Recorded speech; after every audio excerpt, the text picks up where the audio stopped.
ebusuya for me mama kwaba ediba Adumasa TV eso abrebia se ne mekasa no se unfollow ye ne anu follow ye se ne be ya ene ma papia ye digu akwan so mama no benya bi nso aye de ahye TikTok ye wo ho Adumasa TV Facebook Adumasa online ana YouTube nso ye Adumasa TV na me gina ha de ye entertainment time na aso entertainment na me de ebe so mo ye Adumasa TV eso media me jeswa ne amaboat ma Georgina ubetimi afra me Gina baby ene o kan Gina baby na mama uboza eno ano na wotwi mu Joyce Blessing awoye gospel musician edin sembi abeto abonten wo see Telesol Ghana Music Award no hwe ne amfa ma wo bia nemom yemfa ma Kempaluta na bosuafo menim Joyce Blessing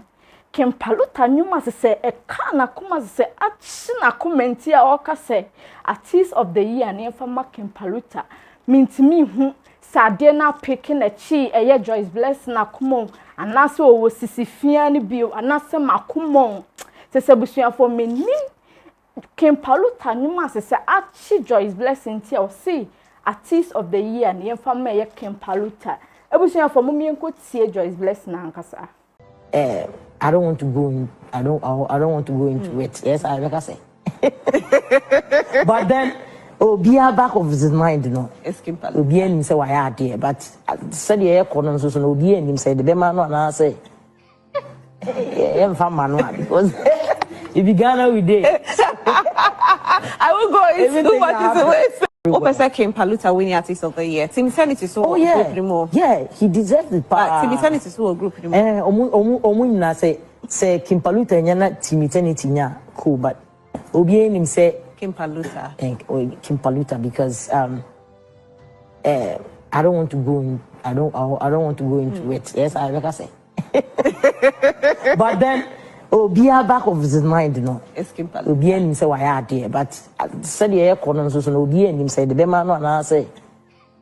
because nebusuya for me twaso dia ye Empress Gifty as see an odebetu bia say ye friend gazetted Empress Gifty our ye host ye musician or bonyum ye gospel musician and say crown or the nyum bi bias say nyum ne trendy ye pa or si so how ba me so na semini eni da so bia menim say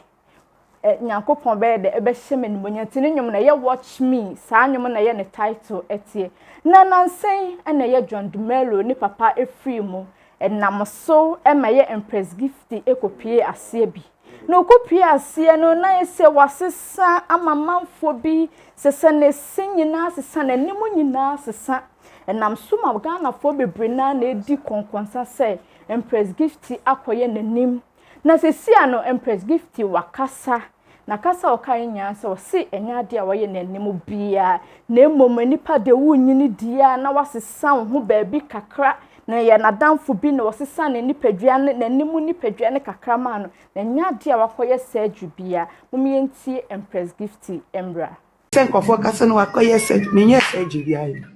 menye saju bia da so monum na keka abrabo no upgrade anu upgrade won unse minyi unse wunyi a anti aging wenim na renko na muamu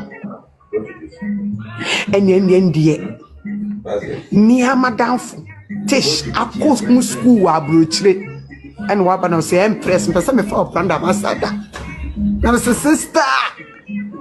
ding also mi jaya agofun no wo anyansa ko e ba ma brabo o say Empress bra I'm a friend am ko say wo say me left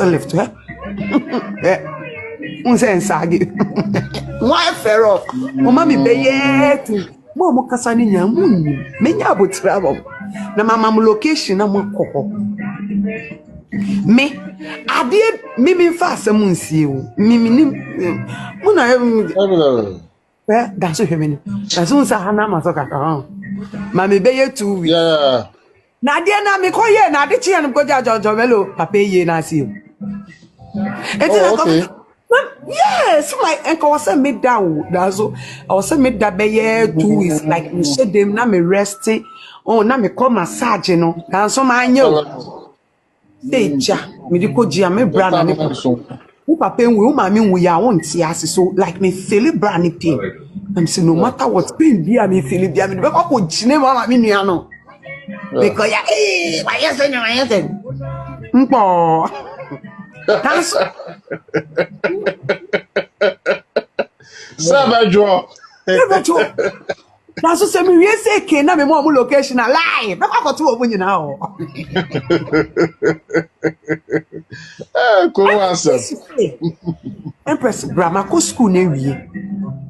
Obviously it's nice sister me. Ebusuafo senior Empress Gift won wankasa kan wo se enya de wo ye surgery bia wo nanim na emmo pagya na funu mu kakra na osan ka to se Ghana fo aseso mo ka se wakoye nanim mu aseso wasesan wo se obie kwan ni to no wo kira manfo ba bi okoye na funu ama na funu pagya kakra na obi ya beko nti Ghana fo ensusu nka se wakoye nanim no onye nanim surgery bia nti ebusuafo Rainy and Summer, Empress Gifty, and so a day abeto abonting. Ebusia for me sa twaso dear, ye nian kasa ye kwaku men no, our ye kume wood actor. And they see an odi a futu ababonting, say, futu way, and comma artist not to say, Wamudi a ye teleso Ghana Music Award no echibe breno. Or say, I was na ma artist name for money to so bebre. If it's any idea, I was na this shape, be ma wo modern bonny here. Nenye I was now benyano ne betre se bia wo bon home modern we industry no. Was this when I was ni bi kra na no nche se bia wo nya ade. Anase no nche se wonyom enye de nti kwaku menu say artist no mo susu mfa mo ho ento eye awards na isese ye de be ma mo no. So when you be a fine, so when you be so, Memma or Bemumbu say, Atamenyo monye denti no mamma me a was ni be an ossi there be. Nenya dear I was ne be share day amount, no crown or no far I was in your day, and yet she or sister, ye money be a fine, your money being so a fine, but was no, a year or most so for morning your day, and so artist no. What is be a hope as well, print of one say, a year be an I was no benye be when ye be penized and a bamubu, Kwaku menu see, memoir bemumbu, so when ye be a memoir bemu, and when ye been so a sheno ama bemumbu, mummy and see Kwaku menu nankasa. Me bury as me family into award soda. Because I want to hear from Mameda. But in Kenya myself, Bampo Yadia, wow bow shame po. Waya dear na say ya bonabaso. Ama eshen kuna say oh say and I say. But will be na etodum. Ama wunya ho sikadi. Tio will be a pamatade afa plane from Kumasi. Aba betna award as we are in hotel in the team. Every class sikabi answer ma. Sikenim. Opportunities for one na me say opportunity we dey mama jeje award okuma na atoka mama na say sidan mama oh say I did 2 points odo enye hwe truly yenye ya artist ni bi yenye ya artist ni bi yenim di award ye oje a odo kosi dem but e na ye ni monyam hye say wonya saade no say dem pay for yetie ebia oh next year me na me je award we it made the deal what days biam free baby ama yen kan kro ebi dia hen award de o de baby abra pay there and the on your record ni nyina oh me say me je me there and no more contract me ni Unilever 4 year juma 4 months be ye ese nyom bebe na otu nyom ehu sa agise yama award ansa na mama wadwuma ye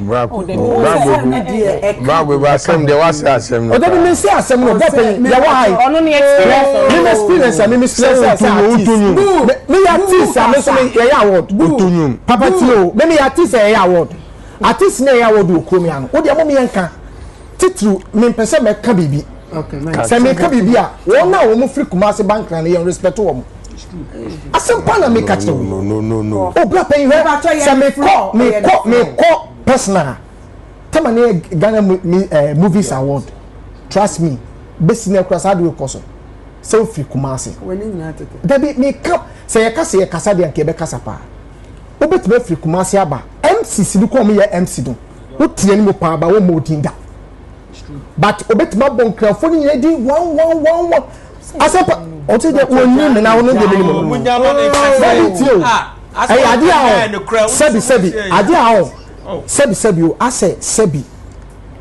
Asante memu ye ho ye nkofo ahyi oh that be prepping enti am person me call na experience bia mo na omudi sa so di ye na kuma se for na ye say ye twe ho free sa music movies award mu no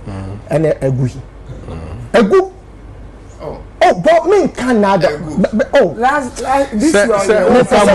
music enti sa that pay my make us so unum say edume bi o ba mi esa ko ye wengu yi be part of me ba oh they said o si be jojo ni there said na ye award na akono na efe no ye complain say ya o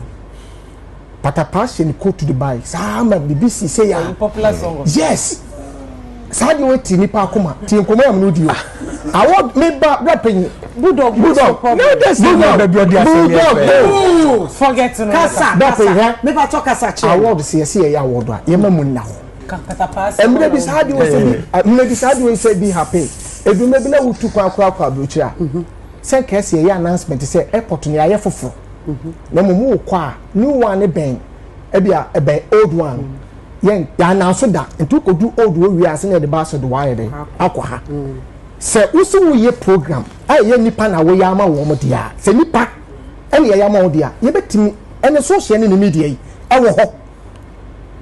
enti ebusuafo reini afutu asese kwakumenu se enkoma artist no asese de bia munya awards ne bi no so wonya bia hulele wenya bi nso a hulele memo abemu mbuse ebia wenya bi nti wonyom nye de enye de nti kwakumenu afutu nso de ma wo mom ye artist asese eye Telisa Ghana Music Award no mode o mo re ahyemu bebre no ye kwakumenu afutu me to aso dia oh ye ko broken heart mu eye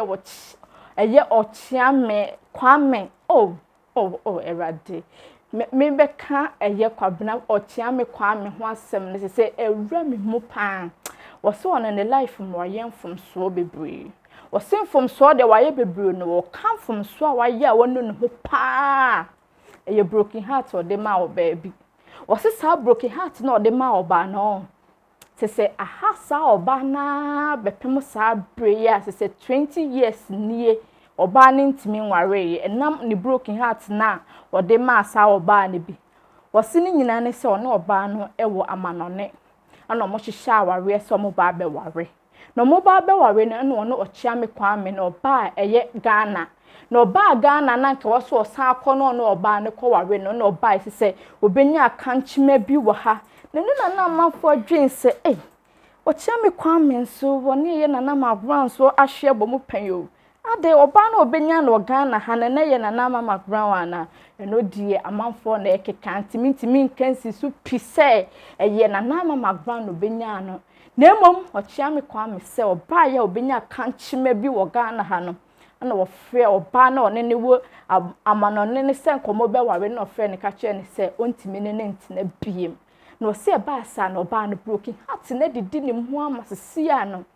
wan trust be ma bia biem ebesine sa oba no ontimi nware ye to Okyeame Kwame se eya de a aha na ye pa se watimi ate oba na koma if is also sa oba no odo na ankasa oso oba ne kire no wodo ankasa to se ne boni a waya wonu ho pa ye broken heart na ode ma sa oba no ebusua fom bo de mientie Okyeame Kwame bra ina de manya de kra eye na me ne girl bi America na me ne girl ne shaware si ebe ware enti enkrata aware ni bia na aware odo aware pa because me kwa de my marry say me bagana but now on na me don't know me worry me bag Ghana no and I'm being a girl and girl no frame ya na jubia no girl no ya katania no ya Ghana ni oh Kwame timi no aye me say o frame ya no so na me so me timi family no at the same time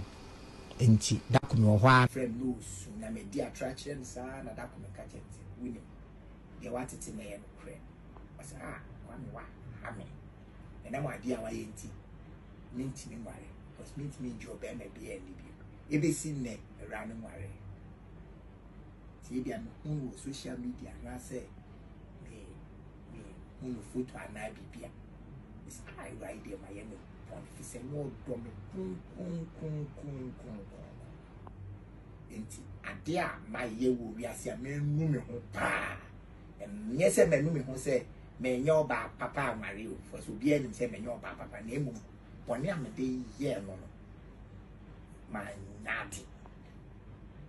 nyade na me nim se oda so sofa for me nam sa ade am ye nti we onigidie e wo be me bi mu a che so ba fe wow ana omare this na asma me kan 23 years ago ebusuafo we ye Okyeame nsem a wo kan ye oh mema ya mususu ntime ya kuma onso be budo mama na ise mo titi oba na kuma na mo ba no enya trust bia ma be ma bia biem na emom saa asem a Okyeame ye nyina osu wonu ne ho ebi nsi biem na oso saa oba na oye ne saa no pa na chopa se wode saa de we ye dai edi no nti ebusuafo aha na brebe makwan ma me de entertainment show no esi yesan be hie bie mediane amaboat ma George na me se hyiam na oboji na baby na mama wo boza da se na me san mu be hia e entertainment show eso